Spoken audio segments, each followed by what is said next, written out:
ဒီနေ့တော့ရွှေရုပ်တံလေးတောက်ပြပါမယ်ရှင်ရွှေရုပ်တံကိုတော့ရုံးကတစ်နေ့ကိုတစ်ချိန်နဲ့တောက်တယ်ညဘက်9ပြားတောက်ပါတယ်ဒါပေမဲ့ဒီနေ့တော့ဆေးလေးရဲ့အနံ့နဲ့အရသာလေးကိုတိချာလေးပြောပြချင်လို့အခုဒီညနေပိုင်းတော့မှတောက်တယ်ပေါ့နော်နောက်ထပ်2နာရီကျော်3နာရီလောက်မှအစားစားလို့ရပါမယ်သူကမနက်အစောတောက်ရမယ်ညမိုးချုံမှတောက်ရမယ်ရဲ့လို့မဟုတ်ဘူးကိုယ်အစဉ်ကြီးရဲ့အချိန်ကိုတောက်ဒါပေမဲ့တစ်ချိန်နဲ့တစ်ချိန်ကအရန်2ချိန်တောက်တဲ့သူဆိုရင်တစ်ချိန်နဲ့တစ်ချိန်အရန်ကတ်နေလို့မရဘူးပြီးတော့အစာနဲ့ဆေးနဲ့2နာရီချဖို့အရန်ရေးကြည့်တယ်ဒီကတောက်ပြီးခင်မဲ့ဖြစ်ဖြစ်မတောက်ခင်မဲ့ဖြစ်ဖြစ်အစာတောက်စားတဲ့အခါမှာနည်းသတိလေးထားပြီးတော့စားပြီးပေါ့နော်ကျွန်တော်ကတော့9ပြားတောက်တာမို့လို့ပြားတောက်ပါမယ်ကျွန်တော်ကဗမာဆေးကိုအရန်ကြိုက်တဲ့တဲမှာလည်းမပါဘူးဒါပေမဲ့သူ့ရဲ့အနံ့ကိုတော့ပေါ့နော်ရုံးခံနိုင်တယ်တိုင်းရင်းဆေးဆိုတဲ့အတွက်ကြောင့်မလို့အနံ့ကတော့နည်းနည်းတော့ရှိတယ်အိတ်လိပ်ဆေးလိုမျိုးလုံးဝအနံ့မရတာမျိုးတွေပါမရှိဘူးသူ့မှာတော့ဗမာဆေးဆိုတော့ဗမာဆေးရဲ့အနံ့တော့ရှိတယ်ဒါကတော့လူတိုင်းဒါတိုင်းရင်းဆေးတောက်ပြရတဲ့သူမြန်မာဆေးတောက်ပြရတဲ့သူတိုင်းသိမယ်ပေါ့နော်အဲ့လိုအနံ့မျိုးတော့ရှိတယ်အနံ့အရန်ဆိုးပြီးတော့နန်းနေရလားလုံးဝအဝင်ဆိုးပြီးတော့အနံ့ရမ်းအောင်မှခံစားရမကောင်းတာမျိုးလားဆိုရင်တော့မဟုတ်ပါဘူးအဆင်ပြေပါတယ်အဲ့တော့ဒါကိုတောက်ပါမယ်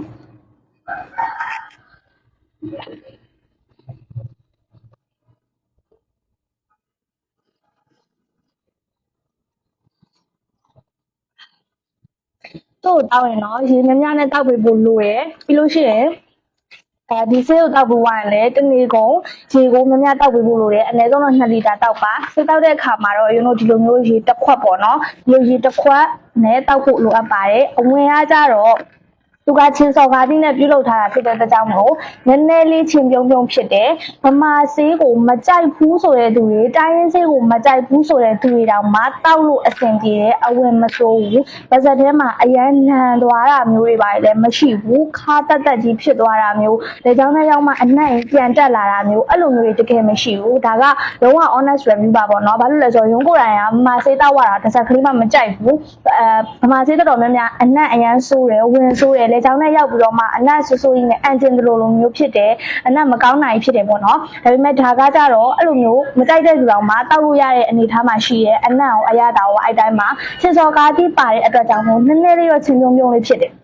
တချို့တွေဆိုလို့ရှိရင်ဒါမြန်မာဆေးကိုအများနဲ့တောက်တဲ့သူတွေဆိုရင်ဒါကိုရေကိုနောက်မှတောက်ပြီးတော့အလုံးလိုက်ဝါးစားတဲ့သူတွေတောင်ရှိရပေါ့နော်အဲ့လောက်တတိအဝင်တော့မဆိုးပါဘူးအဲ့တော့တောက်မယ်ဆိုရင်တော့ရေ2လီတာနဲ့တောက်ဖို့လိုတယ်ဝမ်းမှန်ဖို့အတွက်ဆိုရင်တော့နေ့တိုင်းတခြားဆွဲပြီးတော့တောက်ဖို့လိုတယ်ဒီဆေးတစ်ခုလည်းတောက်ရုံနဲ့ဝမ်းမမှန်ဘူးရေကိုလည်းအဓိကထားပြီးတောက်ပေးဖို့အရင်ရေးကြည့်တယ်ရေတခြားမတောက်ဘဲနဲ့ဝမ်းမမှန်အောင်ဆိုလို့ရှိရင်တော့ဒါကိုယ်နဲ့ပဲဆိုင်ပါတယ်အဲ့တော့တစ်နေ့ကို9ပြား9ပြား2ကြိမ်တောက်လို့ရတယ်လို့9ပြားတစ်ကြိမ်နဲ့တောက်လို့ရတယ်10ပြားနဲ့10ပြားတစ်ကြိမ်နဲ့လည်းတောက်